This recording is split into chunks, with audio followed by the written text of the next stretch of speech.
Shalom, kita sedang belajar bahwa Allah itu Maha Tahu. Kita perlu memahami bahwa Tuhan kita adalah Tuhan yang Maha Tahu. Pengertian ini akan membuat kita tetap kuat, tetap teguh dalam perjalanan kita menjalani hidup ini. Karena itu kita akan kembali belajar tentang perkataan Tuhan kepada 7 gereja yang dilihat oleh Yohanes di Pulau Patmos, yaitu aku tahu. Kegagalan kita dalam memahami dan mempercayai bahwa Tuhan Maha Tahu akan membuat kita menjadi pribadi yang mudah goyah, mudah dikuasai oleh ketakutan dan kekhawatiran. Kita menjadi pribadi yang tidak kokoh dan kuat. Kita menjadi pribadi yang mudah sekali mengeluh, mudah sekali untuk bersungut-sungut, mudah sekali untuk menyalahkan orang, keadaan, mudah kita akhirnya menyalahkan Tuhan. Menjadi pribadi yang akhirnya cuma bisa pandai bicara firman Tuhan, tetapi hanya membuat kita sampai pada level orang beragama. Kita mungkin punya label, sebutan sebagai anak Tuhan. Jadi penting kita memahami, mengerti, dan mengimani bahwa Allah kita adalah Allah yang Maha Tahu. Gagal mempercayai Tuhan yang Maha Tahu membuat kita jadi orang-orang yang hanya kelihatan pandai, sok tahu. Kita selalu berpikir Tuhan tidak tahu apa yang kita tahu. Saudara harus ingat, Tuhan sangat tahu dengan apa yang kita tidak tahu. Bahkan Dia lebih tahu dari apa yang kita ketahui. Karenanya kita harusnya bersyukur kepada Tuhan yang Maha Tahu, sehingga Dia dapat menunjukkan kepada kita hal-hal yang kita tidak tahu. Karena Dia tahu apa yang kita tidak tahu. Dia bisa menunjukkan kepada kita hal yang sebenarnya. Sama seperti Dia berkata, gereja di Efesus berpikir mereka masih semangat melayani Tuhan, tapi ketika Tuhan datang dan menunjukkan kemahatauannya, Tuhan beritahu, kamu ini meninggalkan kasih yang mula-mula. Kepada gereja di Sardis, engkau ini hidup, tapi engkau mati. Kepada gereja di Laodikia, Dia berkata, engkau berpikir engkau kaya, tidak tahukah engkau miskin, telanjang, buta. Jadi lihat, kita bersyukur ketika Bapak Ibu mengetahui bahwa Allah itu Maha Tahu. Kita akan dibawa oleh Tuhan memahami kondisi kita yang sebenarnya. Dalam hidup ini ada hal-hal yang sama sekali kita tidak tahu. Betapa pentingnya kita terbuka dan rendah hati untuk siap dikoreksi dan diberitahu oleh Tuhan kondisi kita yang sebenarnya. Pagi ini, apakah Bapak Ibu siap terbuka untuk dikoreksi oleh Tuhan? Harusnya kita bersyukur ketika kita memahami bahwa Tuhan Maha Tahu. Dia lebih tahu dari yang kita tidak tahu. Dia lebih tahu dari apa yang kita tahu. Karena kita pada dasarnya tidak tahu kondisi kita yang sebenarnya. Karena itu kita membutuhkan Tuhan. Kita perlu mengetahui bahwa Allah kita adalah Allah yang Maha Tahu. Sehingga ketika Dia menunjukkan kemahatauannya, saudara jangan keraskan hati. Justru kita harus terbuka, bersyukur karena kita bisa memperbaiki keadaan kita. Dalam Mazmur pasal 26, saya bacakan ayat 1, 2, dan 3 begini. Dari Daud, berilah keadilan kepadaku ya Tuhan, sebab aku telah hidup dalam ketulusan kepada Tuhan. Aku percaya dengan tidak ragu-ragu. Ujilah aku ya Tuhan, dan cobalah aku, selidikilah batinku dan hatiku, sebab mataku tertuju pada kasih setiamu, dan aku hidup dalam kebenaranmu. Daud minta, dia berdoa kepada Tuhan. Dia menyadari, lihat orang yang menyadari kemahatauan Tuhan. Dia menyadari bahwa dirinya tidak serba tahu. Walaupun dia mungkin tahu banyak hal, tapi dia tetap mengakui, Tuhan, selidiki hatiku, cobai aku, ujilah aku. Orang-orang seperti ini memiliki pandangan sehingga dia mengarahkan matanya kepada Tuhan, sebab mataku tertuju pada kasih setiamu dan aku hidup dalam kebenaranmu. Dalam Mazmur 139 ayat 1-4, untuk pemimpin biduan Mazmur Daud, Tuhan engkau menyelidiki dan mengenal aku. Engkau mengetahui kalau aku duduk atau berdiri. Engkau mengerti pikiranku. Dari jauh engkau memeriksa aku. Kalau aku berjalan dan berbaring, segala jalanku kau maklumi. Sebab sebelum lidahku mengeluarkan perkataan, sesungguhnya semuanya telah kau ketahui ya Tuhan. Saudara lihat, kalau kita memiliki pemahaman, kita bisa menyatu dengan apa yang Tuhan ajar kita untuk belajar bahwa Dia adalah Allah yang Maha Tahu. Kita akan menjadi pribadi yang tahu diri. Kita akan menjadi pribadi yang bergantung kepada Tuhan. Kita akan menjadi orang-orang yang selalu berserah, menyerah kepada Tuhan. Kita bisa menjadi orang-orang yang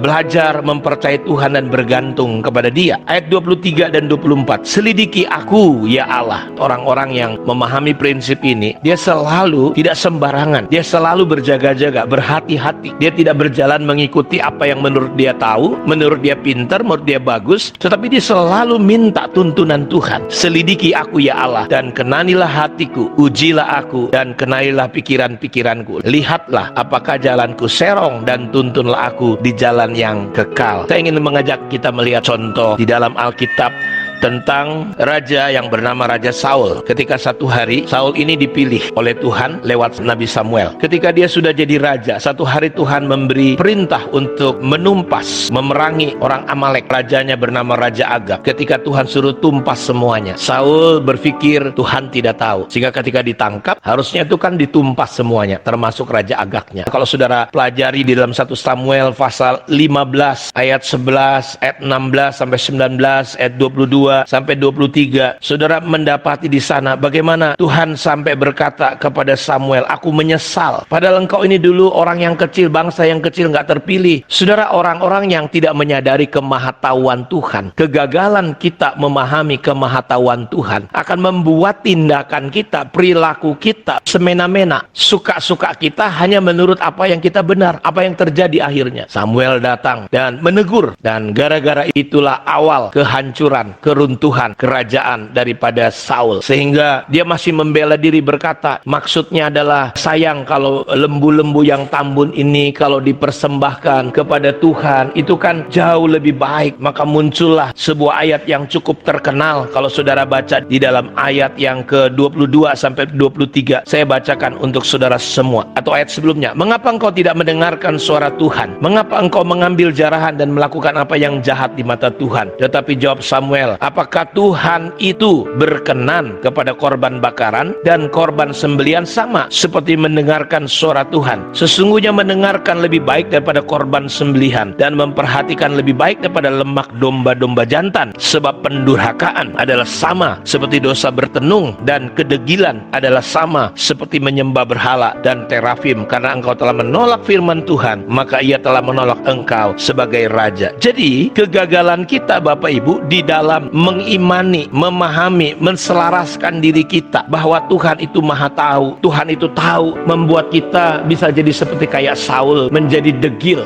berpikir menurut kita benar. Tuhan berkata, kau pikir persembahan itu lebih bagus karena mendengarkan, taat. Jadi orang berpikir dan menganggap Tuhan tidak tahu akan membuat hatinya menjadi degil. Dia tidak dengar-dengaran, suara hatinya tidak lagi mudah menangkap dan mendengarkan Tuhan berbicara. Saya berdoa biar lewat renungan kita terus diperbaharui hati dan pikiran kita, sehingga kita memiliki pemahaman Allah kita maha tahu, sehingga dalam tingkah laku, perkataan, perbuatan kita menselaraskan hidup kita untuk benar-benar takut akan Tuhan dan berjalan di dalam ketaatan. Tuhan Yesus memberkati. Shalom.